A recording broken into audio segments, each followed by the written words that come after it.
ఈ ప్రపంచవ్యాప్తంగా చనిపోయిన వారి సంఖ్య ఎంత అంటే 33 లక్షలన్నర చనిపోయారండి.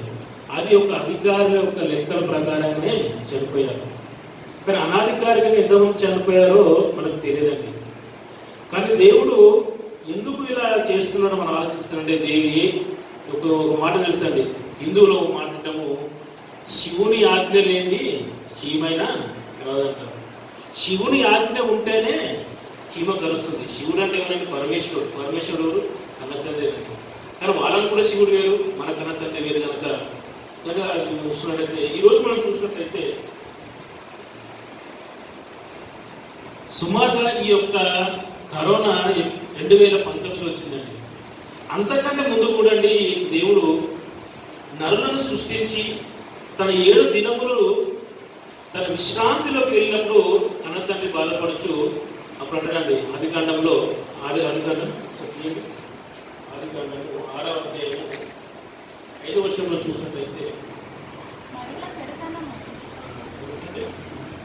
నరుల చెడుతనము భూమి మీద గొప్పదని వారి హృదయ తలంపులు ఊహ అంతయు ఎల్లప్పుడు కేవలము చెడ్డదనియు యెహోవా చూచి తాను భూమి మీద నరులను చేసినందుకు యెహోవా సంతాపమునండి. యేసు కన్నతండ్రి అయిన దేవుడు ఈ యొక్క ప్రకృతిని కలిగేసిన తర్వాత 7వ రోజున విశ్రాంతిలోకి వెళ్ళి 6వ అధ్యాయం వరకు వచ్చే లోపలనే ఏం చేసిన నరులు తన హృదయ ఆలోచనలు చాలా గొప్పగా ఉన్నాయండి. ఏ విషయంలో గొప్పగా ఉన్నాయంట? ఊహ అంతా ఎల్లప్పుడు కేవలం చెడ్డగానే అనిపించాయి. కన్న తండ్రి బాధపడాడండి. నేను ఏ ఉద్దేశంతో నా పిల్లల్ని సృష్టిని కలిగించాను, ఏ ఉద్దేశంతో వీళ్ళందరూ 7 దినాలు కష్టపడ్డానో వారికి ఎందుకు ఇచ్చానంటే, వీరు నా పిల్లలు నా దగ్గరికి రావాలని చెప్పాడండి. కానీ చెబుతున్న కన్న తండ్రి యొక్క ఆశలు నెరవేరకుండా వారి హృదయ యొక్క ఆలోచనలు ఎల్లప్పుడూ కేవలం చెడ్డగా చూస్తారా కన్న తండ్రి. ఈ యొక్క కాలం ఎప్పుడు వచ్చిందంటే నోహవు కాలంలోనే వచ్చిందండి. నోహవు కాలంలోనే 40 సంవత్సరాలు 40 దినాలు రేయింబగలు వర్షం కనిపించి ప్రపంచమంతా వినాశనం చేశాడండి. అప్పుడే వచ్చిందండి మొదటిగా కర్ఫ్యూ అనేది. మొదటి లాక్డౌన్ అప్పుడే జరిగిందండి. అప్పుడు చేసిన తర్వాత అందరూ చనిపోయిన ఎంతమంది రక్షింపడ్డారండి? 8 రక్షింపడ్డారండి. ఆ తర్వాత తండ్రి గారు ఆలోచించి ఒక నిబంధన చేసుకున్నాడు. ఏ నిబంధన చేసుకున్నాడు? నేను వీళ్ళకి జలప్రలయంతో చంపేయను. కనుక వీళ్ళకు హృదయాలు మారాలి, వీళ్ళకు మనసత్వాలు మారాలి, వీళ్ళకు తలంపులు మారాలి అని తండ్రి ఎంతగానో ఆశపడ్డాడు. ఆశను మళ్ళీ నెరవేర్చామనుకుంటే చివరి కొన్ని రోజుల తర్వాత మళ్ళీ ఆశలు కూడా నెరవేర్చలేకపోయామండి. అప్పుడు ఏం చేశారంటే, మరి కన్న తండ్రి దేవుడు ఆలోచించి మరి లోతు కాలంలో చూసినట్లయితే ఆ ఒక పట్టణం అంతా నాశనం చేశారండి. లోతు కాలంలో ఎంతమంది రక్షింపడ్డారండి? 4 రక్షింపడ్డారండి. అప్పుడు చూసే వాళ్ళు ఊహంతా ఎల్లప్పుడు కేవలం చెడ్డగానే కనిపించింది తప్ప కానీ కన్న తండ్రికి ఏనాడు ఇష్టంగా కూడా కనిపించలేదండి. సుమారు ఈ కరోనా వచ్చి ఇంతమంది తీసుకెళ్తున్నారంటే సైంటిస్టుల ప్రకారం చెప్తున్నది ఇప్పటి వరకు 33 లక్షల మంది చనిపోయారనుకున్నా కానీ సుమారు 6 కోట్ల నుంచి 7 కోట్ల మంది జనాలు రాలిపోతారని ఒక ప్రాథమిక అంచనా వేశారండి సైంటిస్టులందరూ కలిసి. ఇది ఇప్పుడే పోయే వ్యాధి కాదు, ఇది సెకండ్ వేవ్ చాలా భయంకరంగా ఉన్నది. ఇక సెకండ్ వేవ్ చివరి అంచనా వచ్చి థర్డ్ వేవ్ దగ్గరలో మనం ఉన్నామని శాస్త్రవేత్తలు ఎంతో హెచ్చరిస్తున్నారు. ఒకనాడు మన భారతదేశము అనేక దేశాలకు మనం సపోర్ట్ నిలిచాము, అనేక దేశాలకు వ్యాక్సిన్ ఇచ్చాము, అనేక దేశాలకు శానిటైజర్ ఇచ్చాము, అనేక దేశాలకు మనం మెడిసిన్ ఇచ్చాము. చివరికి ఏమేమి తెలిసిన మన దేశం, మన ఇండియా ప్రపంచ పరిస్థితి వాళ్ళ నుంచే సహాయం తీసుకునే పరిస్థితి వచ్చిందండి. ఈరోజు ఎన్నో ప్లేస్లో ఉందంటే నెంబర్ 1, నెంబర్ 2లో ఉన్నామండి. ఇండియా 2వ స్థానంలో ఉన్నది. కనుక ఎందుకు ఉందని ఆలోచించగలిగితే మనలో ఉన్న భయము భక్తి లేకపోవడం కారణం అండి. అదేవిధంగా చూసినట్లయితే యేసుక్రీస్తులు ఆ తర్వాత ఎన్నో తెగుళ్ళు, ఎన్నో కరోనా వైరస్ వచ్చేసాయండి. ఒకసారి ఏమొచ్చింది? ఎబోలా వచ్చింది. ఎబోలా వచ్చి మనుషులు మారుతుందేమో అని ఆలోచిస్తే కన్న తండ్రి ఎబోలా వచ్చిన తర్వాత ఎవరు మారలేదండి. మారకపోవడం వల్ల ఏమైంది? వాళ్ళ దృష్టాంతం మానక మరి అడవికి వెళ్ళిన తర్వాత దానికి రోగాన్ని తెప్పించిన దేవుడే అదేవిధంగా దానికి మెడిసిన్ తీసుకొచ్చాడు. ఆ విధంగానే ఎయిడ్స్ వచ్చింది. ఎయిడ్స్ వచ్చిన మారేదా అంటే ఎవరు మారలేదండి. అయినా దేవుడు దానికి మనుషులు దానికి ఒక ప్రత్యామ్నాయాన్ని గుర్తించి దానికి తీసుకొచ్చారు. అదేవిధంగా ఎబోలా, కరోనా తర్వాత మరి కలరా, డెంగ్యూ, మలేరియా, బర్డ్ ఫ్లూ ఇవన్నీ రోజు వస్తున్నాయండి. ఎందుకు వస్తున్నాయంటే చిన్న చిన్న దెబ్బలు కొడుతున్నారు, ఇవి మారుతారేమో అనుకున్నామండి. ఈరోజు మన కడుపులో పెట్టిన కొడుకు చిన్న చిన్న కొడతామండి. చిన్న దెబ్బ ఒకసారి మాట్లాడి గద్దిస్తాం, వినకపోతే ఒకసారి కొడతాం, రెండోసారి కొడతాం, మూడోసారి భయంకరంగా కొడతాం.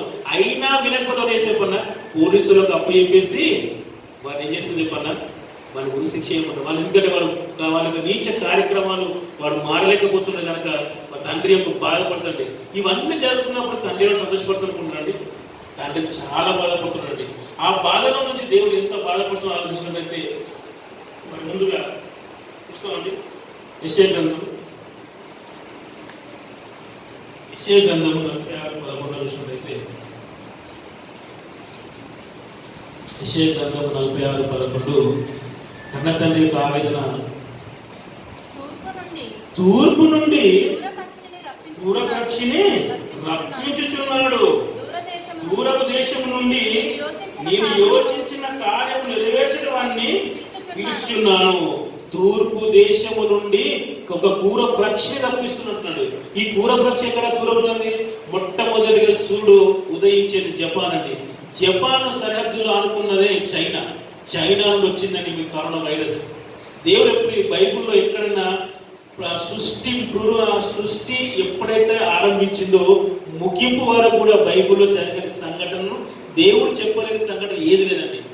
కరోనా గురించి చెప్పాడు, యుద్ధాల గురించి చెప్పాడు, రేపు రాబోయే సంగతి ప్రతి ఒక్కటి బైబుల్ వాక్యాన్ని క్లుప్తంగా క్లియర్గా అర్థం చేసుకుంటే దేవుడు ప్రతిదీ చెప్పాడు. ఆయన చెప్పిందే జరుగుతుంది తప్ప కానీ చెప్పింది ఏది కూడా జరగడం లేదని ఏమంటున్నాడు? తూర్పు నుండి పూరపక్షి రప్పించున్నాను, దూరదేశం నుండి నేను యోచించిన కార్యం నెరవేర్చడాన్ని పిలుచున్నాను. ఏం చేస్తున్నట్ట?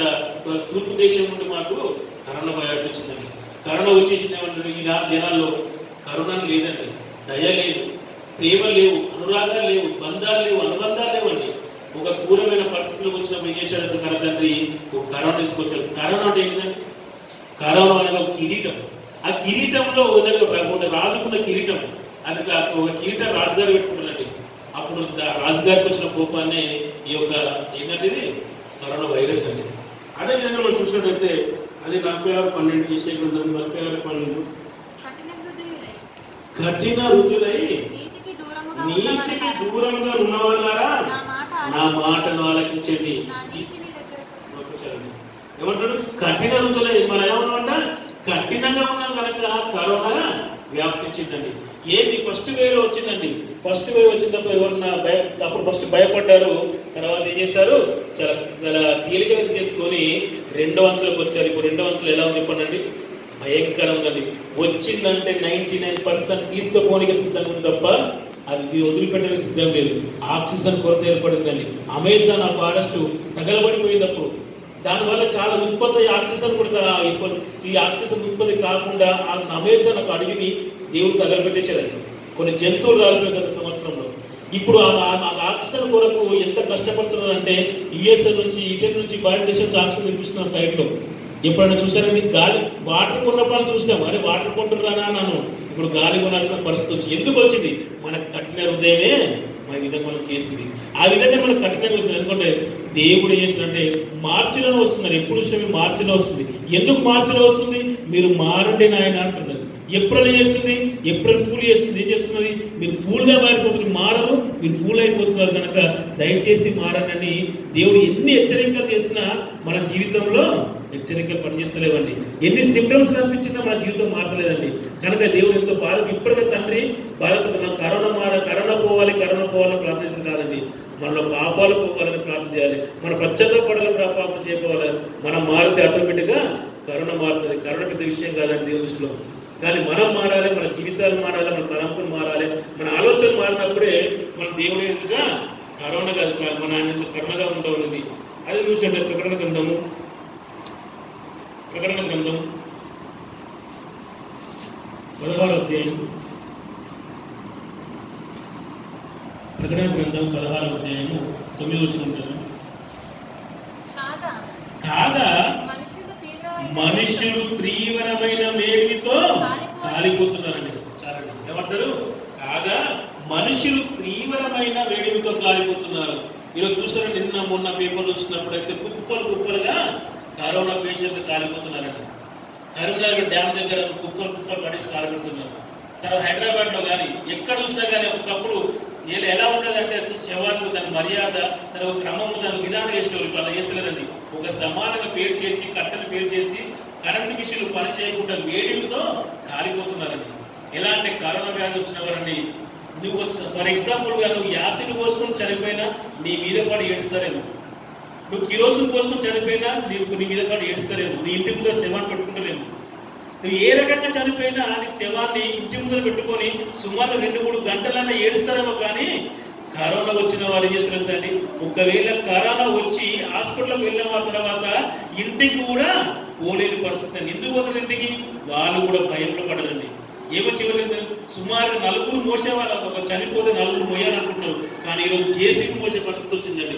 ఒక 2 మనుషులు వచ్చి జేసీబీ తీసి అందులో కూర్చి వెళ్ళిపోయే పరిస్థితి వచ్చింది. మీద పడి ఏడవలేని పరిస్థితి, కంటిన్యూ చూడలేని పరిస్థితి. ఎందుకు వస్తుంది ఇవన్నీ? మన పాపములు కావాలి, మన దేశములు కావాలి, మన అసూయలు కావాలి.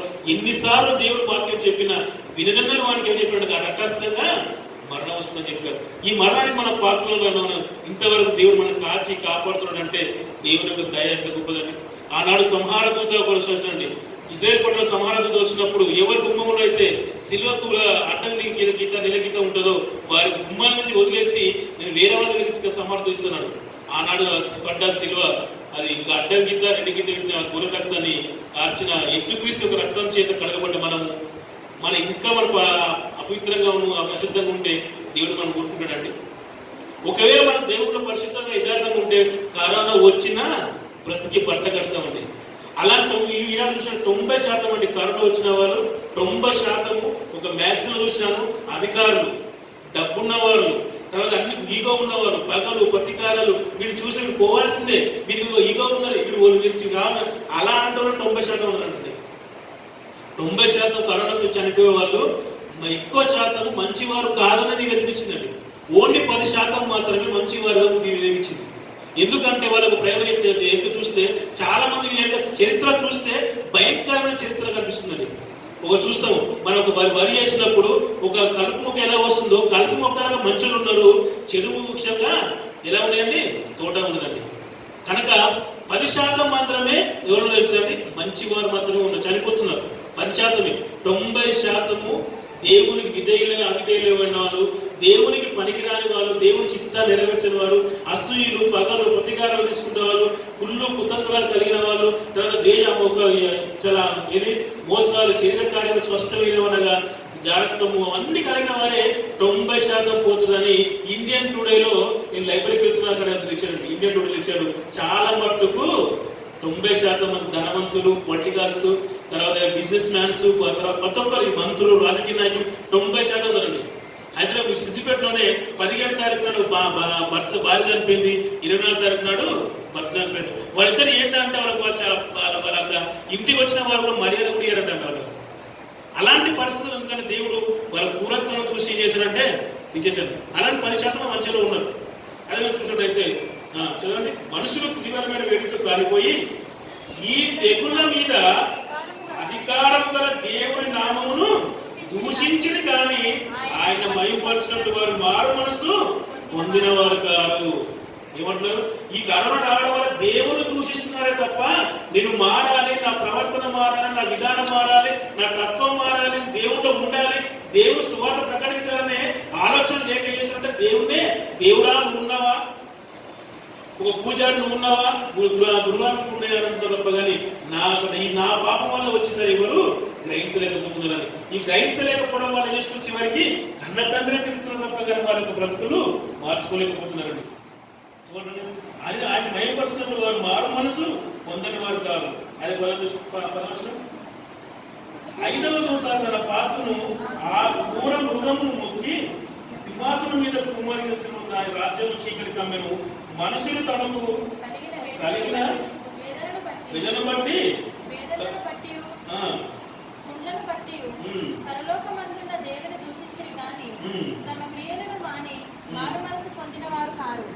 ఏమంటాడు? మారు మనసు పొందిన వారు కారు. తనకు కలిగిన వేదనను బట్టి కొండను బట్టి పరలోకమన్న దేవుడు దూషించి సృజించిన కానీ తమ క్రియలు మాని మనం చూసినట్లయితే అదే కీర్తనలు గ్రంథం 106:29 చదువుతున్నారు.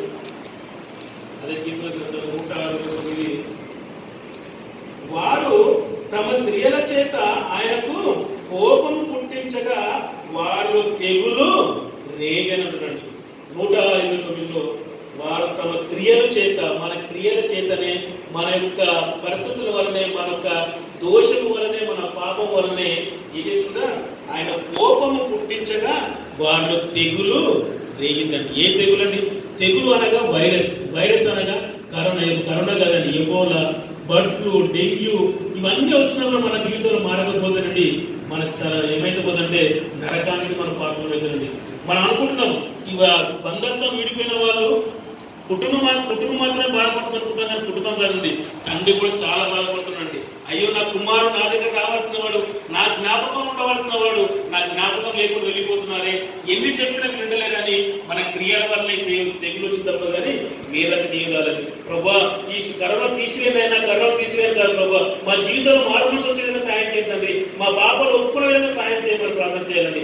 మన పాపాలు మన క్రియలు ఎప్పుడు మారుతాయో కరోనా అప్పుడే మారుతుంది. మనం మారుతూనే కానీ కరోనా మారదండి అని అదే 97 చెప్తున్నాం. 97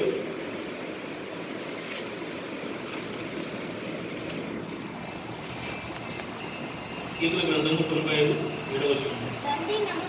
రండి నమస్కారము చేసి సాగిలపడము, మనము సృజించిన యెహోవా సన్నిధిని మోకరించుకోండి. ఎవరు వస్తున్నారండి? రండి ఏమంటాడు? రండి నమస్కారం చేసి సాగిలపడము, మనం సృజించిన యెహోవా సన్నిధిని మోకరిస్తామని. ఎవరు వస్తున్నారు? ఎవరు రాలేకపోతున్నారండి. ఈనాడు బ్రిటన్, ఇజ్రాయెల్ దేశంలో నుండి ఎవరు మాస్క్ లేకుండా తిరుగుతున్నారండి. మాస్క్ లేకుండా తిరుగుతున్నారు. వాళ్ళ దేవుడు చాలా గొప్ప క్రియేషన్ ఏం చేశారంటే రోడ్ల మీద పడి ప్రార్థన చేశారండి. ఫేస్బుక్ లో చూడండి, రోడ్ల మీద పడి సాగిలా పడి బైబిల్ పట్టుకుని ఆయన ఇక మా తప్పిదములను క్షమించింది, ఆయన మా పాపములను క్షమించిన ఎంతో పశ్చాత్తాపడ్డారు. కానీ ఈ రోజు మన V6 లో కానీ TV9 లో కానీ ఇస్తున్న కరోనా లేకుండా, వాళ్ళ మాస్క్ లేకుండా, శానిటైజర్ లేకుండా తిరుగుతున్నారు. కనుక దాన్ని చూసారు మనం మార్చుకుందాం అనుకుంటే దీన్ని మనం మార్చుకోలేకపోతున్నాం. కనుక ఇంకా మనం ఏం చేస్తున్నాము? దూషిస్తున్నాం తప్ప అని మనం నమస్కరించలేకపోతున్నాము. అదే చూసినట్టయితే ఇదే గ్రంథం 23:19 ఇదిగో యెహోవా యొక్క మహోపతయు పెనుగాలి బయలుదేరుతున్నది. అది భీకరమైన పెనుగాలి ఆ దుష్ట తల మీదకి తెల్లున దిగునండి. దుష్టుల తల మీదకి 90% దిగునని ఎప్పుడో గ్రంథకర్త ఈశయ్య గారు రాశారండి. ఈ కరోనా కాదు, ఈ కరోనా రాబోయే రోజులు చాలా భయంకరమైన రోగాలు వస్తాయండి. ఆ భయంకర రోగాలకు ఇది మందు ఈ రోజు రేపు ఎల్లుండి ఎప్పుడన్నా కనుక్కోవచ్చు, కానీ ఎందుకు కనుక్కునే విధానం కూడా దేవుడే సహాయం చేస్తాడు. వాళ్ళు ఎక్కడ తయారు చేయడండి, సృష్టిలో తీసి తయారు చేసి వాళ్ళ జ్ఞానాన్ని చేసి కరోనా చేస్తారు. అప్పుడైనా మాత్రమే మనం దయగలవాడు కనుక, కరుణించేవాడు కనుక చూస్తాం. మన ఏ ఒక్క మట్టు మాత్రమే మనము ఆయన దయమయుడు కరుణను చూస్తున్నాం, కానీ ఆయన చాలా భయంకరమైన ఆజ్ఞని మనం తెలుసుకోలేకపోతున్నాం. ఆయన పిల్లల దిగులు తన కార్యములు ముగించే వరకు, తన హృదయ ఆలోచనలు నెరవేర్చే వరకు యెహోవా కోపాగ్ని చల్లారదు, అంత్యదినములో మీ సంగతిని గ్రహించదరు. ఎలా ఉందంటే ఆయన కోపాన్ని, ఆయన అనుగ్రహాన్ని మనకు చల్లారదు. ఆయన ఏదైతే అనుకుంటా నెరవేర్చేంత వరకు మన యుగాంతంలో మనకు కనిపించే విధంగా దేవుడు చూస్తున్నాడు. మరి తెలుసుకున్న మనం ఉన్నామండి, దేవుళ్ళు మనం ఎంతమంది ఉన్నాం ఆలోచించండి. 24 నీ ప్రవర్తనను, నీ క్రియలను వీటిని మీరికి రప్పించును, నీ చెడుతనమే దీనికి కారణము. ఇది చేదుగాను కదా నీ ఉద్యములకు ఇది కదా. అవునంటే నీ ప్రవర్తనే, నీ క్రియల్నే వీటిని మీరికి రప్పించను. 24 అంటున్నాండి. మన ఏ శోధన వచ్చినా, ఏ కష్టం వచ్చినా, ఏ నష్టం వచ్చినా, ఏ తెగుళ్ళు వచ్చినా, మన ఏ కారణం వచ్చినా దేవుడు అన్యాయస్తుడు కాదండి. మన భూమి మీద మనుషులు అన్యాయస్తుడు, కానీ దేవుడు అన్యాయం చేయడం అసంభవం అండి. అసలు ఆయన న్యాయానికి, ఆయన అన్యాయం కర్త, కానీ న్యాయానికి కర్త ఆయన. కానీ దేవుడు అన్యాయం చేయడం అసంభవం. ఎందుకు మనకి ఇస్తుంటే నా ప్రవర్తన వల్లనే, నా క్రియల వల్లనే వీటి నా మీదకి రప్పిస్తున్నాడు. ఒక కరోనా కదా ఇన్ని రోగాలను రప్పిస్తున్న కారణము మన క్రియల వల్లే. ఈ క్రియలు మనం మారుతాము. మరి సమయం ఏంటంటే ప్రార్థన చేసుకొని మరి ముగించుకుందామండి. అందరూ ఒక 2 నిమిషాలు 3 నిమిషాలు అండి ఎవరికి వారు ఒకసారి ప్రార్థన చేసుకుంటూ దయచేసి మన పాపముల వలనే, మన ద్వేషముల వలనే